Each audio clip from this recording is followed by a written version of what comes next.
Just move yourselves over to the side for a minute. This winter, one of Britain's busiest NHS trusts opened its doors. We have to look after the patients, whether they come from Buck Palace or the Park Bench. To show us what's really happening inside our hospitals. We've got lots of patients now competing for an unknown number of beds.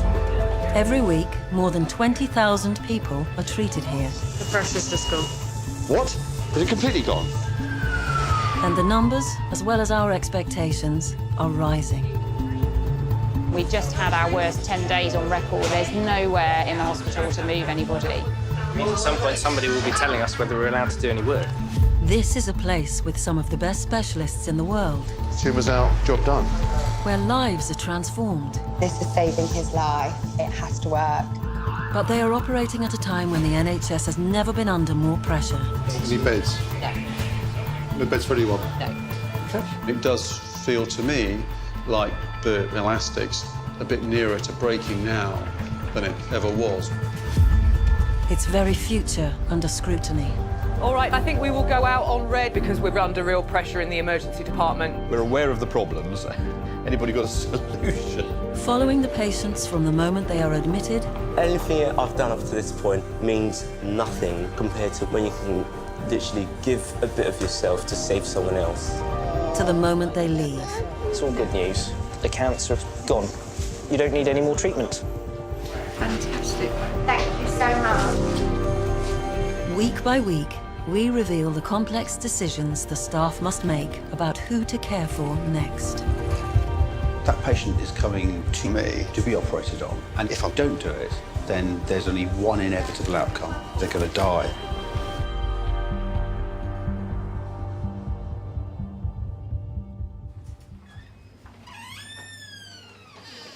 Did we trigger red overnight? Because we really clearly should have done. Okay, let's go through the capacity then for Charing Cross. For surgery, we've got all those patients to place, one intensive care bed. So we don't really have capacity at Charing Cross.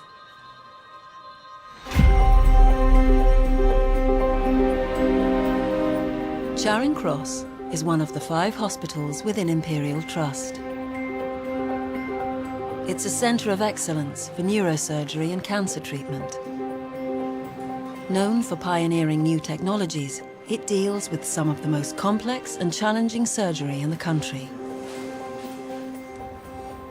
Demand for its services has never been higher. This morning, the hospital is already at 95% capacity. This month alone, it's been at this level for 28 days.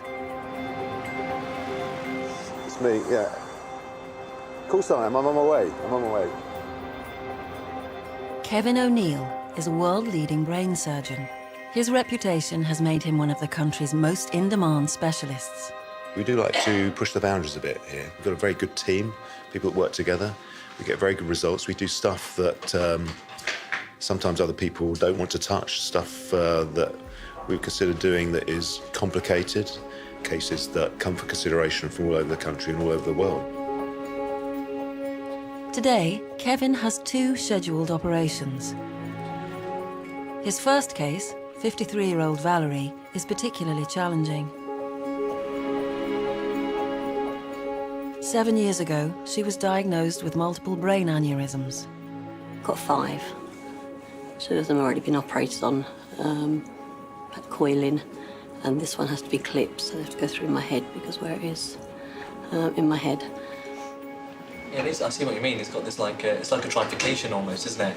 There's the actual aneurysm there, isn't it? The way to think of this is it's the inner part of the vessel bulging through a weakness, rather like the inner tube bulging through a split in the tyre. And that poses a threat because that can rupture and cause a bleed, and that can be fatal. So it's a little bit of a ticking time bomb. It certainly does have quite a wide neck, doesn't it? And lots of vessels at the base. Got to get a clip all the way around this. The difficulty we have is quite a weak-walled aneurysm that's going to be at risk of rupturing during surgery. Plus there's something down here as well. And so it's not straightforward. Valerie has been waiting for this surgery for nearly a year. Stressed. What's stressing you? Is there anything specifically that's worrying you? If it What happens if it's cancelled today? I can't answer that because I don't think, as far as I know, it's not. And if it is cancelled, I think it's a discussion that's best had with Mr. O'Neill because he's the person who's doing the operation. I'm not going home. I understand. It's not easy. And I think it's very unlikely at the moment that we're going to face that. And I know we've said this in the past and there have been problems. Said it'd be done in January. 10 months on, 3 cancellations. So hopefully it'll happen today. Very worried about you. I'm sorry. It's so important to have. My mum puts on a brave face, but knowing you've got a brain aneurysm, it's petrifying. It's heartbreaking to see a family member, especially your mum, go through something like this. The one thing they stressed my mum is not to get stressed, and this whole year has been nothing but a stressful period for her. Hi, Barry. So today we've got you in a bed, so we're a head start. But it has been a bit of a struggle. Okay. It's the 4th time I've been here. We feel your emotion. We feel your pain. So I don't think there's any way we're going to cancel you. I'm not going home, I've told them. You will have priority today. Well, we will go ahead. We won't cancel your case. Even if we got bad issues today, we will really do everything possible. Okay. Okay, so we better get cracking. Right, Larry. See you soon. Any questions? Just get over it.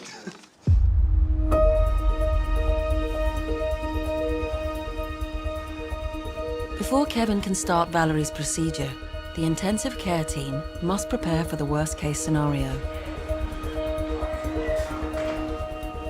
Specialist surgery, and she needs a level 3 bed. A level 3 bed? 3 bed, post-op. If her operation runs into serious complications, Valerie will need a bed with life support and one-to-one nursing. How many nurses have we got?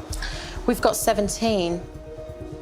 We might be able to. 1, 2, 3, 4, 5, 6, 7, 8, 9, 10, 12, 13, 14, 15. It's a bit tricky. Because we've got no emergency bed either. No, exactly. I just don't think there's any way that we're going to be able to do it. No.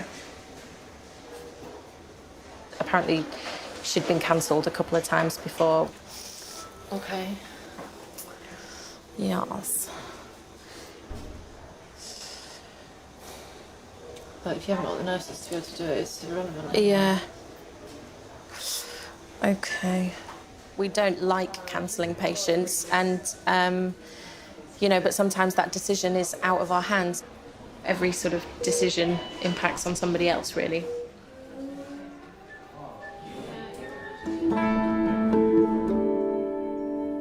Availability of intensive care beds is constantly changing. The demand for the beds comes from departments including neurosurgery, ear, nose and throat, or ENT, and stroke. This morning there is just 1 bed available, and competition for it is already high. Have you heard what's happening upstairs? Yeah, I heard. I think we're competing for the same ITU bed. Yeah. What, is yours a hot aneurysm? I think mine trumps yours. And this has been cancelled 4 times, this one.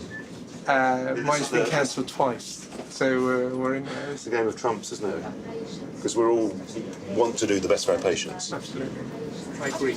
Okay, best of luck. Thank you.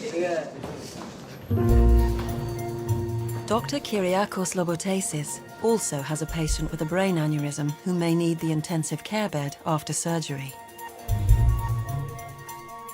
So we're just waiting to hear. I have every confidence that they'll do the best they can. Somehow we need to fit our patients in. Hello, intensive care, can I help? Hi, intervention, how are you? Good. So as soon as I know, I will give you guys a call back on 30777. And see what the situation is. Hi, guys. Hi. Any news? Yeah. I spoke to Sister Nikki. Okay. Do you know She said I need to speak to Sarah Gordon. Got to create beds for this patient.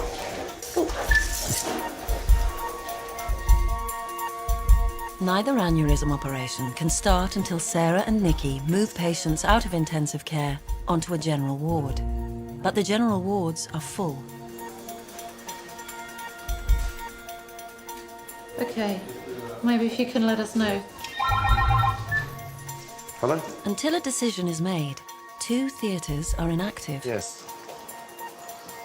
Right, okay. In an ideal world, everybody would get their own bed and everybody would get done, but it's not an ideal world. Hello, intensive care, can I help? Oh, right, okay. They will keep calling until we've got a bed available, really. Because they've got, obviously, so many people that they need to proceed with, the longer the delay is, you know, you worry about them not being able to do all of the cases on the list. 10 calls from IR, though. Yeah, Julie's texting me as well. God. I've said Should we just say yes? I'm tempted just to say yes. Rather than cancel patients, Sarah gives the go-ahead for both operations to proceed. I think just do it, because otherwise, you know, it ends up later and later, and, you know, there's other problems. It's quite a common thing.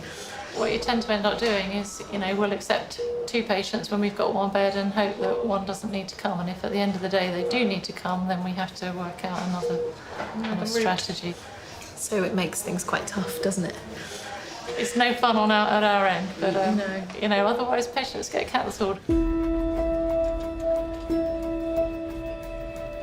Valerie is called to theatre.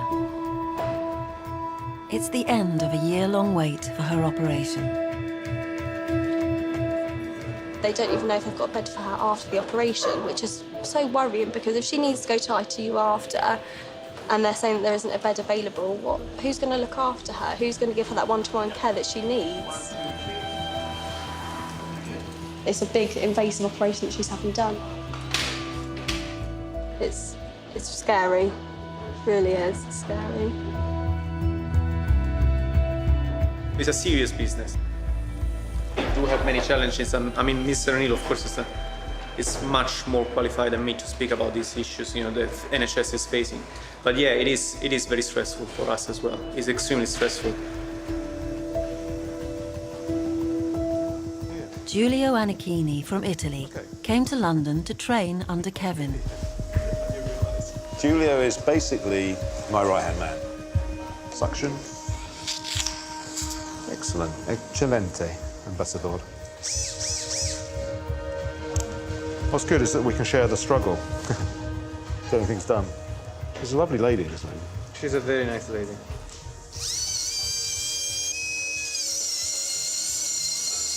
Can't be easy knowing you've got all these aneurysms in your head.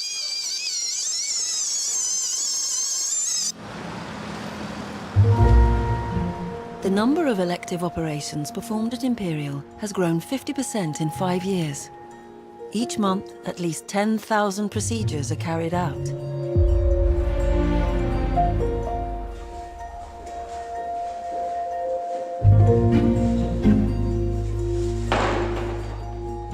John is the second patient on Kevin's list today.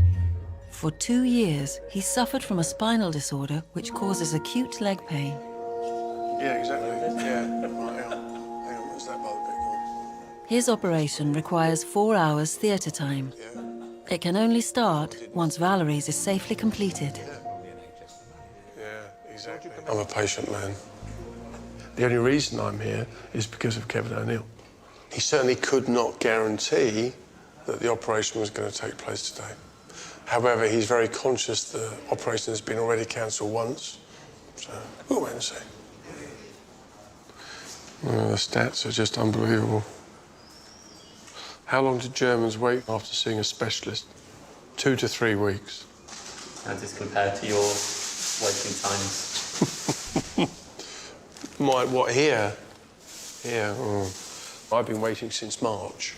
You know, the time it took to get the appointments done, the time it took to get the MRI scans, the time it took to get those things done was just ridiculous. It's still a good system, I suppose, compared with lots of countries. What, third world or Western world? Western world.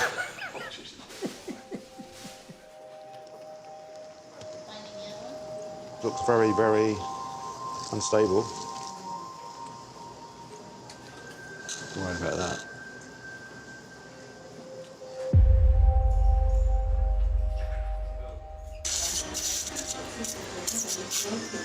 The problem is that she's got a very fragile-looking aneurysm that's about to pop. To get that, it's going to require some complex clip. It's more complicated than we thought. Valerie's surgery is into its 4th hour. The longer the operation runs on, the more impact it has on other patients. Hello, Sarah. This is not as straightforward as these things can be. How long is it going to take? Right. The chances of Valerie needing an intensive care bed are rising.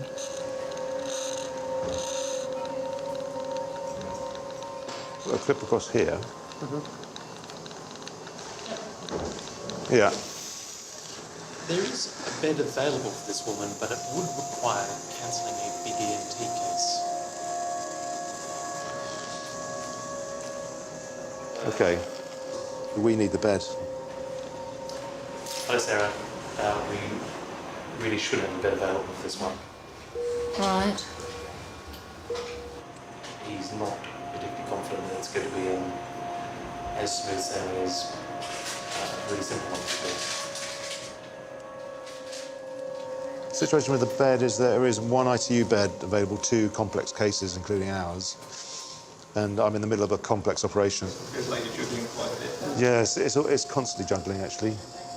Yeah. Although your focus is here and has to be here, there are things going on in the background. Okay. So the neuro case does need a bed. Valerie. Yeah.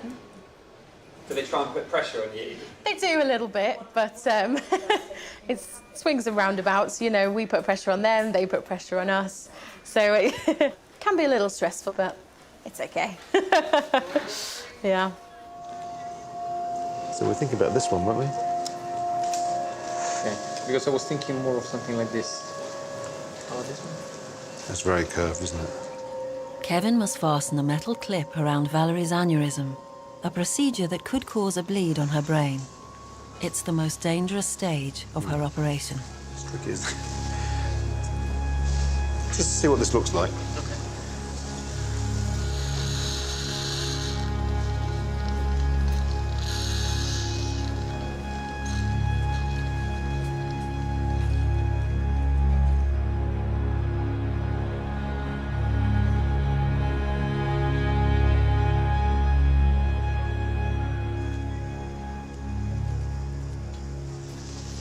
Aneurysm clipped. And the clip is all over, right across the neck. So it's right across the neck, you can see it. Yep. Good. Everything is preserved. Perfect, very happy with that result. Very good.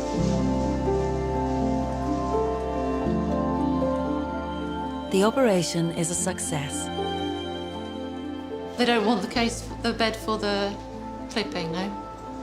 Okay. We'll change again.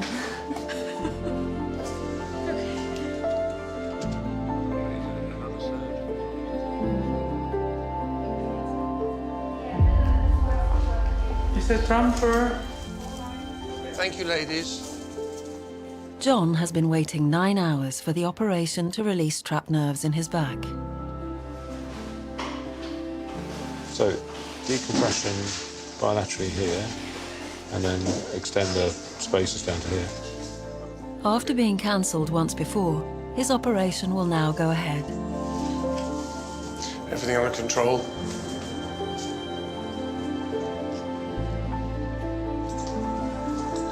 Hi there. Very well. Sorry about the wait. No, it's not your fault. It's Mr. O'Neill's fault, probably. Cancellations, you know, We don't do these things lightly. Cancellations in themselves create their own problems. But our department's under a lot of demand, and that comes from the good service that we offer and the good results that we get. Valerie. We're just waking up from the anesthetic. Everything is done, the operation is done. We'll keep a close eye on her to make sure she's fine. I'm so pleased that we managed to do that. Thank you so much. There's just such a high demand for the NHS. We've been waiting for this since January, so it's a big relief. The system is under strain. What do you do? There's only so much you can do in a week. You know, you can't beat the laws of physics and the time-space continuum.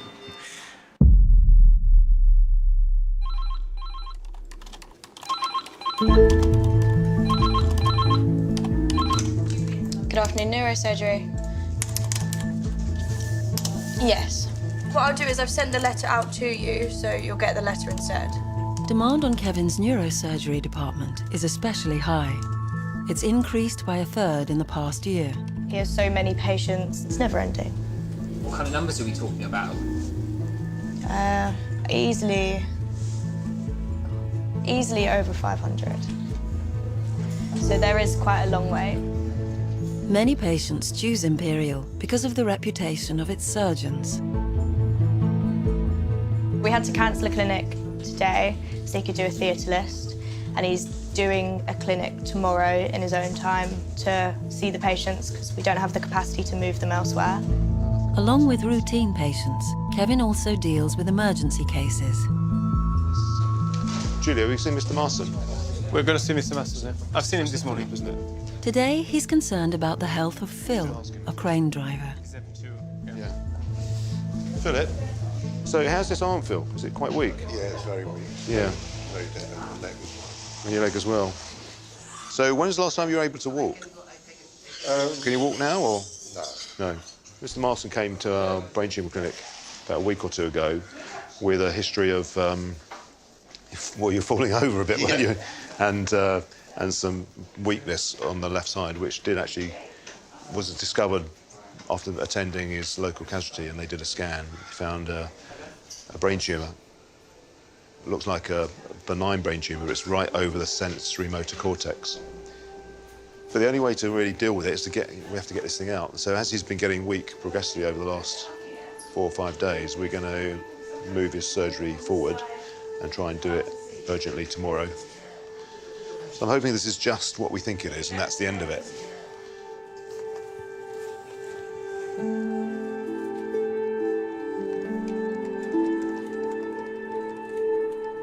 The tumor on the scan looks benign, but the way it is behaving from a clinical point of view is making me worry whether it's something more malignant.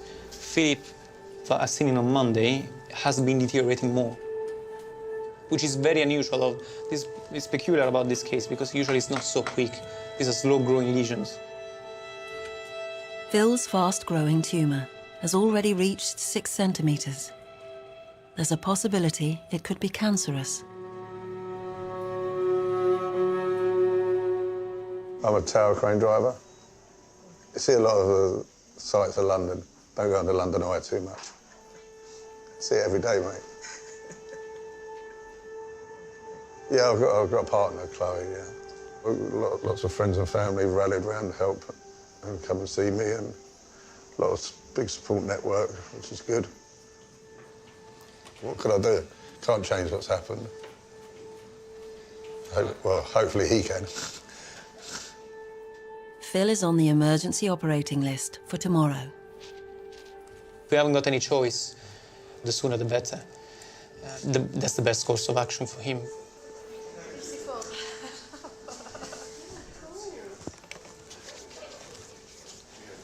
Good evening. So as I said, the operation is going to be done under general anesthetic, so you will be completely asleep. This lamp is here, exactly here, and we're going to expose this side of your head. What are the risks of this operation? I mean, we talk about that. There is a risk of potentially life-threatening complications. These include a number of awful things, risk of coma and risk for neurological impairment, stroke, heart attack, Even dying for the operation, I'm afraid, is one of the risks. I'm telling you because this is quite unpredictable. In some people, it just happen, and we don't know why. Yeah. But it's my duty to tell you that it's brain surgery, so Sure, any yeah, of these are potentially Yeah, I possible. understand that, yeah.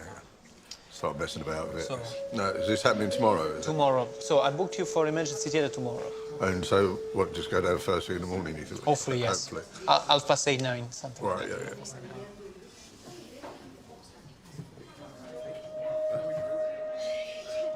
And these risks that I mentioned to this gentleman, they're actually not far from happening. Sometimes we do see them, I'm afraid. This is a very serious operation. They need to be aware of everything that can potentially happen and face it.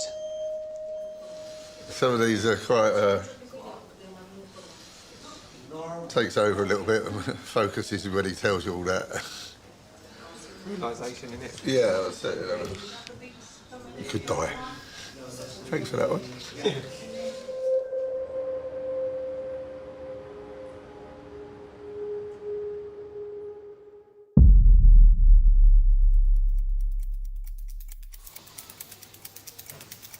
It's the morning of Phil's operation.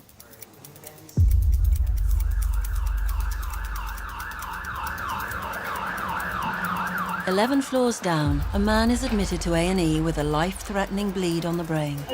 Can you squeeze my hand?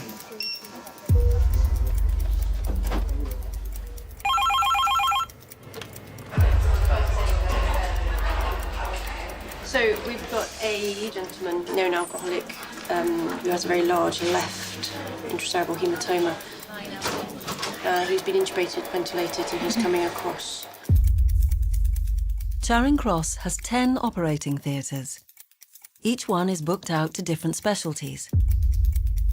Theatre 8 is for emergencies. It's where Phil's brain tumour operation is scheduled to take place. But the new emergency case is also heading to Theatre 8. I mean, this isn't, if it's superficial, it shouldn't take too long, isn't it? So we still might have time to do the other case potentially. We're going to decompress, we're not going to chase all the last bit of clot. No, sure, absolutely, yeah, fine. I don't think that happened today.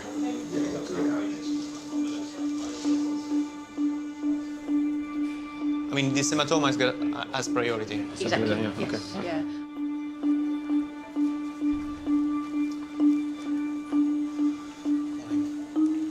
Philip, how are you? Listen, we were just about to go. Yeah. And then there is a crushing emergency, undelayable emergency that came through the door. But I don't want to fear you now because we might have an arrangement for this afternoon. We really would like to push for today. Yeah. Yeah. Sorry for that. As soon as I got news, I will let you know. Yeah, if you just keep me informed. Absolutely. as soon as, yeah. Absolutely.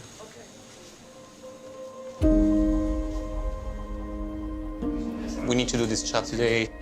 He's becoming paralyzed. That's our problem. They tell you a lot on emergency lists, and then well, obviously the other person is more of emergency, so it's fair enough, you know. They don't just put people in front of you for no reason, do they? It's not it's a selfish thing on my point, not.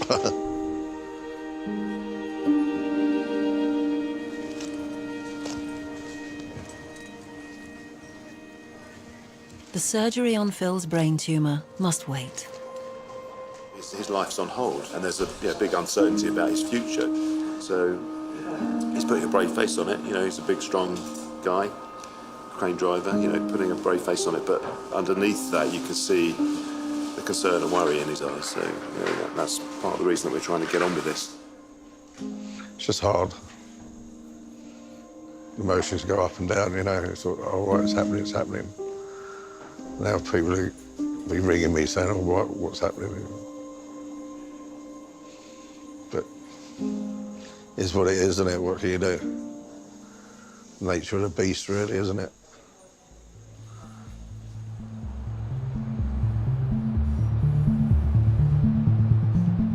The government committed that NHS trusts must treat patients within 18 weeks of GP referral. At Imperial, 10,000 patients have been waiting for treatment for over 18 weeks. We found, because of administrative problems and our increased demand, we had more patients on the waiting list than we realised. 475 have waited for more than a year.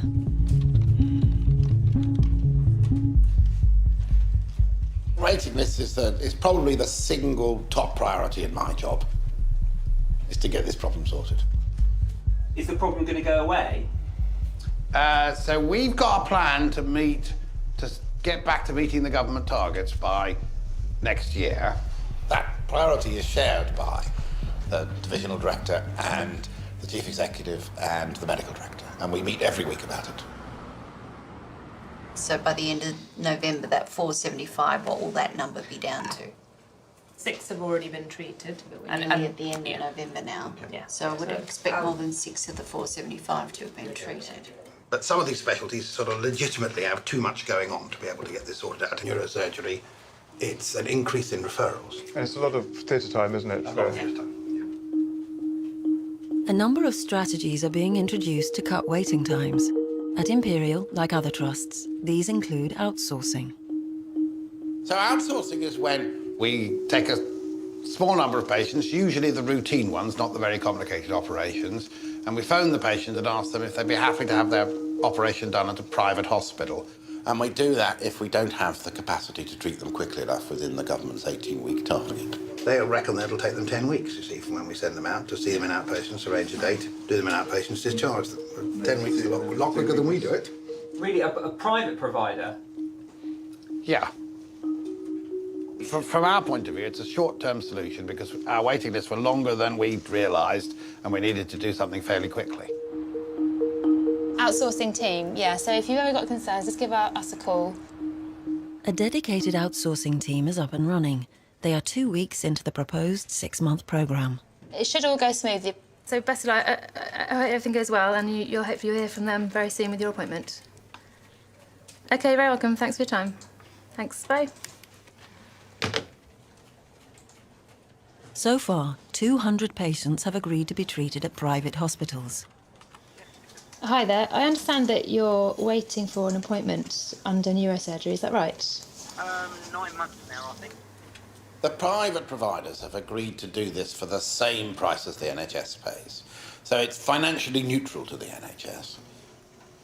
So ideologically, there's no difference between you being seen by the NHS or a private provider paid for by the NHS? I'm not answering that question. What does ideologically mean? Right. I'm just trying to get patients treated, OK? So waiting lists are not, they're not an administrative thing. They're people, actually, who are waiting for operations. They find it very stressful, and we need to get them done in a reasonable level of time. Is that something you're happy to do? On the whole, people are kind of surprised to hear about the option, but usually fairly happy to go ahead. But there are some who are concerned. No, you don't need to pay. It's all covered. Well, she wouldn't want it any sooner, so she's declined.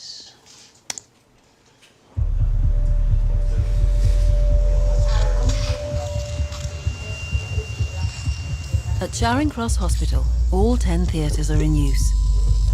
It is now too late to start the operation on Phil's brain tumour. Quite frustrating when you're sitting around all day. You can't eat, you can't drink. From midnight last night, messes with your head a little bit because you're hoping to get in, and then you're not, and then you are, and then you're not. Kevin and Julio are not scheduled to operate again until after the weekend. Phil's brain tumour continues to grow. Either we wait, which is frustrating for everybody, or we kind of redesignate and replan, and so we're going to have to find another way. Here we go. So the juggling continues. Yeah. Yeah, it's going on and on, isn't it?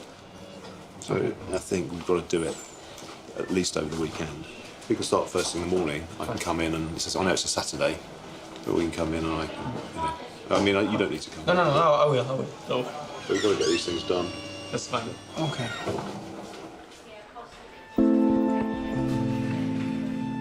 We are pretty much at 100% capacity, beyond actually. Ideally what you need is a bit of leeway to deal with the reaction of surges and demand and emergency care. We just haven't got that leeway. And that's why we spend a lot of our time, rather than operating and running around trying to sort things out, as you can see.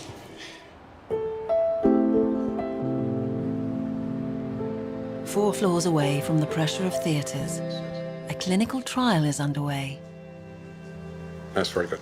Come over here and just sit on the couch. As well as its 5 hospitals, Imperial Trust runs a world-leading clinical research programme. And now hold both hands up like that for me and spread the fingers wide.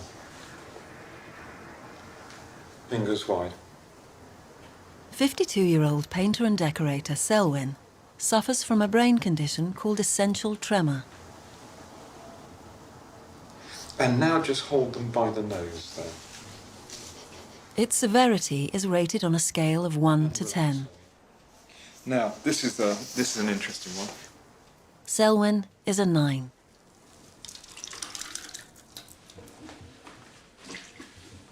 The tremor started about 20 odd years ago. I don't know really what it's something to do with in your head, in your brain. I'm right-handed, so the tremor's in my right hand, so it's been a bit difficult decorating. I've basically learned to use my left hand over the years. Now this is interesting. I'm going to get you to draw from that dot round the spiral, staying inside the lines. We're going to treat Selwyn in order to try and reduce the tremor in his right arm.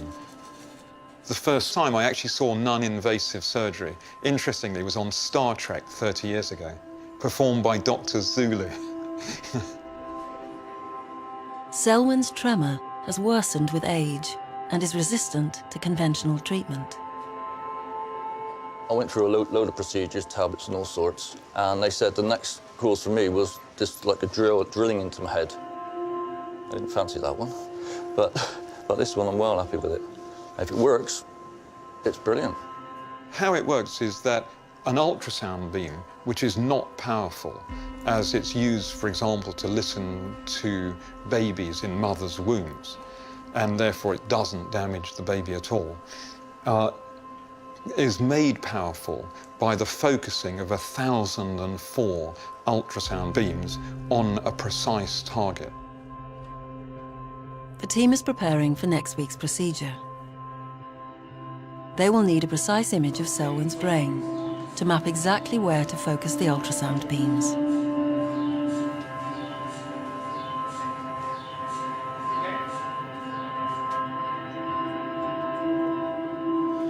So contrast this with what we would have done with conventional invasive surgery, drilling a hole in the skull, putting electrodes 15 centimeters into the brain.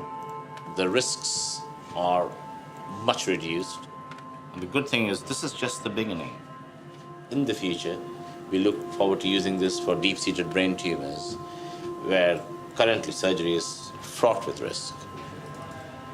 So it's quite a game changer. One of the great things is that it takes this form of surgery away from a major operating theatre into a scanning unit.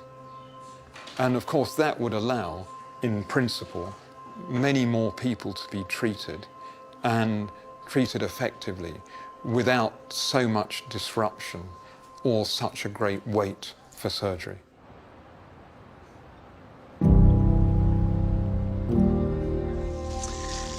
You will tell me, okay? That's the deal.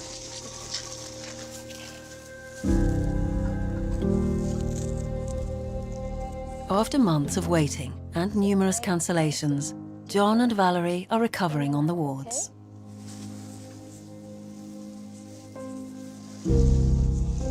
Ask me, what do you want to know? How is the cut? Yeah, how big is it? Okay. It's in total like that, okay? I'm very grateful, you know. I'm here, I'm alive and kicking, so yeah, I'm very grateful. Very grateful to the NHS and what they've done for me. Take another deep breath in and out, okay?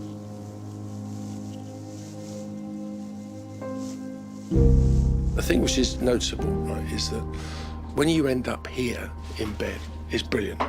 I mean, they're brilliant. So as soon as they sort you out in terms of, right, you're now going into the operating room. From that moment onwards, you cannot fault it. The process before that is a disaster. It's an absolute disaster. It's a shame it took so long. You know, all the messing around I've had, but hey, it's done, so that's the main thing. So I will write to the CEO, definitely. I'll tell her exactly what has happened to me, and then hopefully the NHS will look at that and look at ways of changing. We'll wait and see.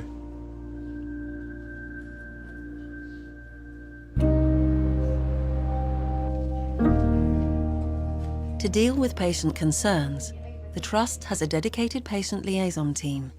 Today, they are at Kevin's weekly caseload meeting. This is one that the patient has made a formal complaint, but what we're trying to do is manage at a local level so that we can actually resolve it, and the patient doesn't have to go through the formal complaints process. I do know the name. Thousands of patients are just coming back to me now. So, A man who needs spinal surgery has been waiting several months to see Kevin. I'd like to see him urgently. What are your Christmas plans? Because I can get him in December without overbooking. Don't have any plans at the moment. I'm just firefighting. So if you can, I'll stick him in. Try and get him in before that. I just overbook him. Try and get him in before that. We need to discuss this business of outsourcing and stuff. We promise patient that they will get treated within 18 weeks. I think it's a dangerous route, really, to outsource. My personal opinion, because it really disrupts continuity. You know, the question is whether they get a better. The bottom line is whether these patients. We're talking about these. It's not like a product.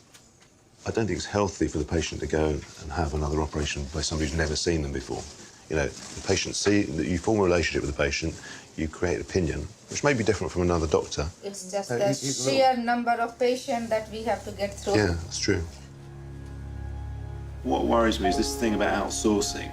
It's more of a kind of fudge than a fix. I mean, to a certain extent, there's a logic to it, you know, and you can see that it's a fairly quick and easy win for many parties. So, but the money, rather than being invested into the system, is going out of the system. It is a form of privatisation. At the moment, it's being passed off as using capacity elsewhere outside of the NHS, but why not build capacity inside the NHS, where we can maintain standards and we can maintain continuity, most importantly. That's my main concern.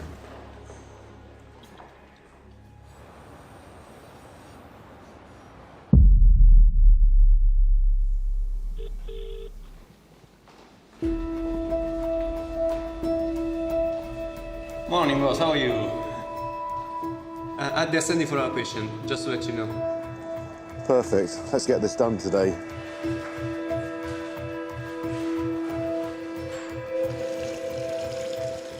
Kevin and Julio have come into work on a Saturday.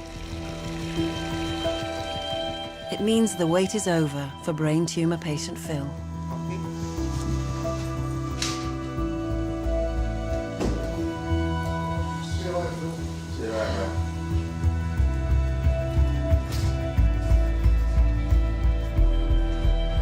Well, this tumour is on the surface of the brain, which is why Phil has this weakness. The difficulty with Phil's case is it's been very aggressive in the way it's presented, a bit unusual for a completely benign tumour. So maybe it's cancer. We've done scans, but you can never be 100% sure. The only way is getting the thing out.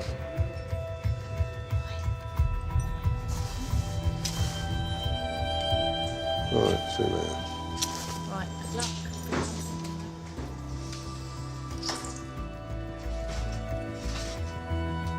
Hopefully today's the first day of the recovery and get back to normal. Did you have breakfast? A bit. Not a lot. I think I had a coffee. Yeah, same here. Go on. Come this side, come this side, come this side. The first step is to remove part of Phil's skull to access the tumour. This is a crucial part. tumour can often get stuck, integrated into the skull a little bit. Use my finger now. It's called the neurosurgical finger. Big wash. You see how it's all stuck? There's remnants. So the tumour's actually invaded the bone there. Fresh swab. There's the tumour. It is blending with the brain at its edges, which is a bit worrying.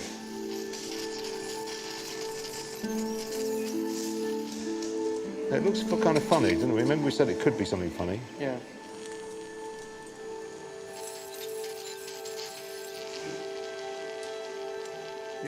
The tumour will be sent to the pathology lab for analysis. Do you think it's malignant, Kevin? Could be. It's looking more like it. It's a good job we persevered in getting him done, isn't it? Looks all right. Looks all right. Sometimes it can bleed from the pinpoint, the skin.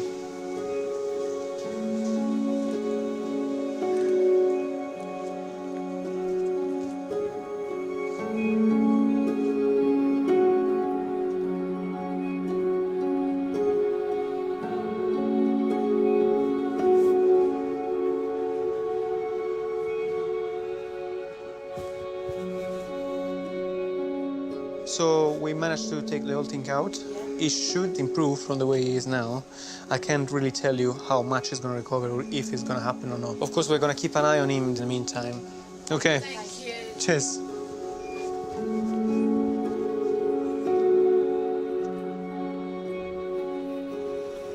It's waking up. Phil, just relax, just relax. Just relax. You're just waking up from an anaesthetic. Just lie back and let it wash over you. How's this arm here? Can you move it? Oh, you can. Got a bit of tone in it. Can you feel me touch you? Yeah, good. Now the tumour is out, the pressure on Phil's brain is released. What about your toes? Can you wiggle your toes? Feel my toes. Feel my toes down. Excellent. Good. So, all the tumour's out. Yeah. Yeah, all the tumour's gone. When we approached it, it was just a little bit stuck and it looked like it was invading things. Overall, if that histology is good, then his prognosis is really good. It all really pins on what the nature of that tumour is. Hoping he's cured of this, and that's the end of the story.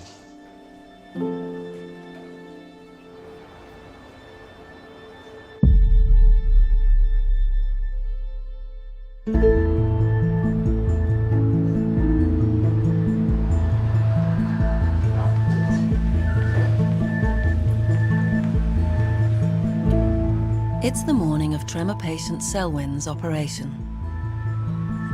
He's shaved his head in preparation for the procedure.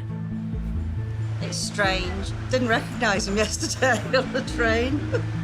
How are you feeling about it all? A bit anxious. I don't know how it's going to be after the operation. Hopefully, like I said, tremor-free and no side effects. So now do you?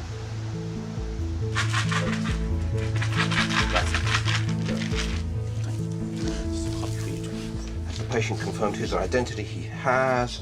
Has essential imaging been reviewed? Yes. Anticipated blood loss? No.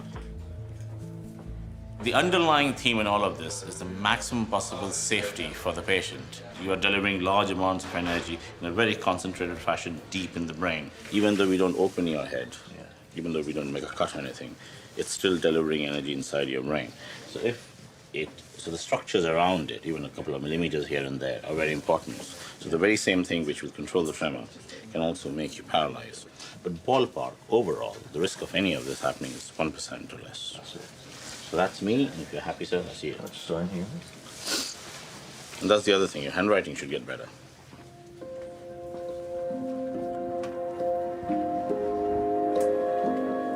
A frame is bolted to Selwyn's skull to keep his head in place when the ultrasound beams are fired.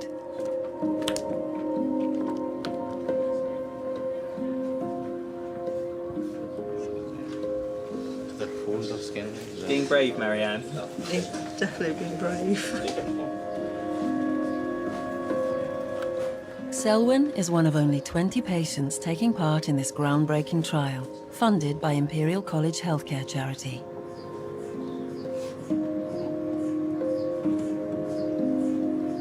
He will remain conscious throughout the procedure. This is a drawing of his spiral just now laying in the scanner before we start operating, and you can see quite severe tremor. He could barely keep the pencil to the paper. We're starting with 150. 150, 10 seconds. The ultrasound beams must be directed to the center of Selwyn's brain. Extreme precision is essential.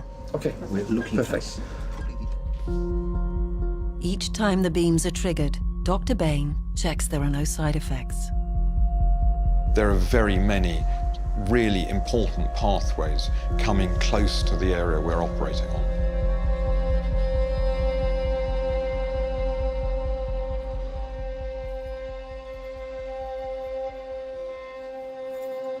It's 3 days since crane driver Phil's brain tumor was removed.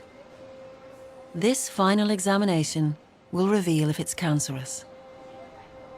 Samples of the tumor have been hardened in formaldehyde and then put through a variety of chemicals to the endpoint, which is the tumor being contained within blocks of paraffin wax. And very thin slices can be cut from that and then stained with dyes which will show the nuclei, the center of the cell in one color and the cytoplasm, the rest of the cell in another.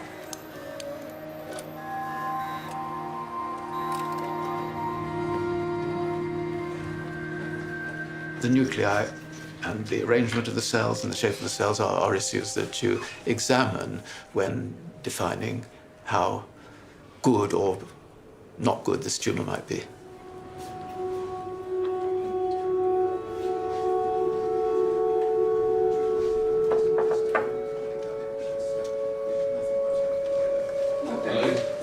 Let's have a look.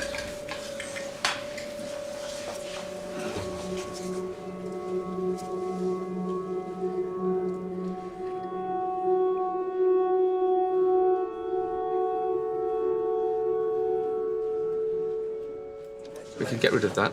That's the center of the heating. And the adjustment we want halfway. We should go back to where we are on the top and hit it again.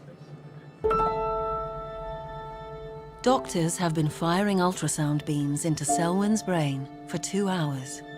He's got no adverse effects. So, do you want to do a big one? Yeah. Let's see how it goes.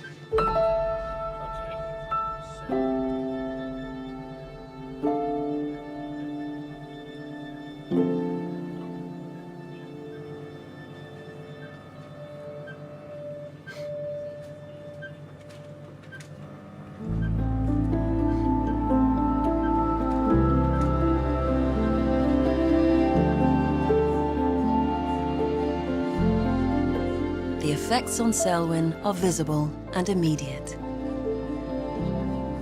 Yes, I think that's a pretty magnificent achievement. Should make a dramatic difference in quality of life using that hand. Yeah, this is really fantastic. Just like that? Yeah. It's absolutely amazing.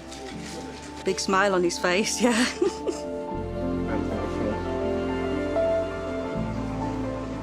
Well done. That's great. First right-handed drink for a long time.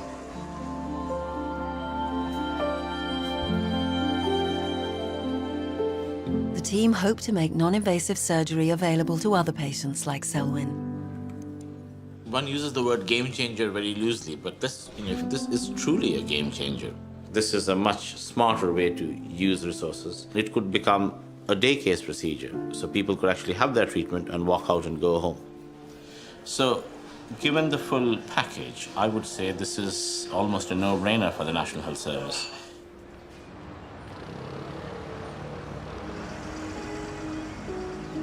Try and lead with your weaker leg. try and hold on with both Okay, hands, yeah. all right? Sure. Take your time.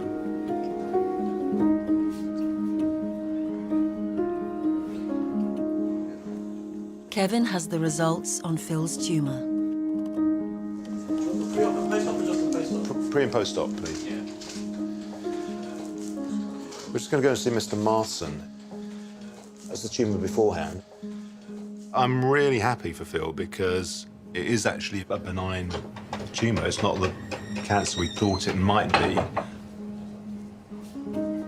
There was a lot of worry that it might have been something sinister.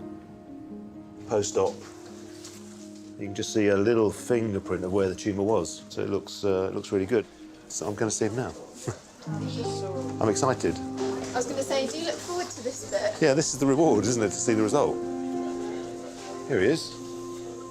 You're doing very well, aren't you? Yeah, I'm doing well, yeah. So this is a man who was lying in bed and couldn't move his leg, couldn't walk. Let's have a look at your arm. Hold your arm up. Wow. It's all good. Can you stand up? Yeah. Wow. I can't believe you're walking. I know, it's amazing, like I say. We're getting better by the hour. It's been very good. So I think we'll probably be able to get you out soon, get you back home. Okay, cool. And we'll have an early follow-up. All done, all over and done with, and going home today by the sounds of it, so that's all good news. You can jog down the pub now, can't you? Yeah, that'll be the plan. The drive to cut waiting lists goes on. The outsourcing of some Imperial patients to private hospitals will continue until at least March. At the end of the day, despite all the problems, I still greatly believe that the NHS is a fantastic institution. It's something that this country is recognised for around the world. We still manage to get great results. See you later. Something that needs to be protected. Seeing people like Phil walk out when they couldn't walk in, it's what keeps me going. It's all worthwhile when you see that.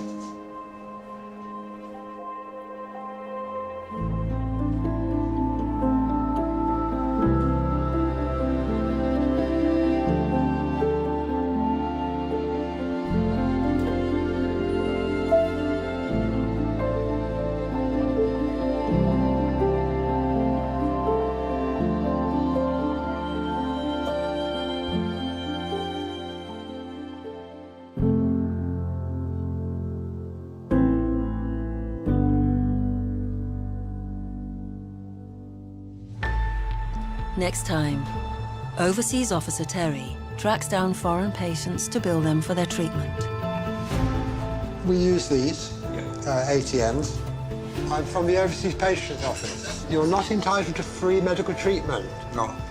In England, there is this assumption that it's free of charge, but that isn't the case. And he delivers one of the Trust's biggest ever bills to an overseas patient. She's in there, is she? Yeah. OK, that's wonderful. I'm not in a position to say, I accept that you can't afford the bill, so, hey, we won't charge you. I don't have that power.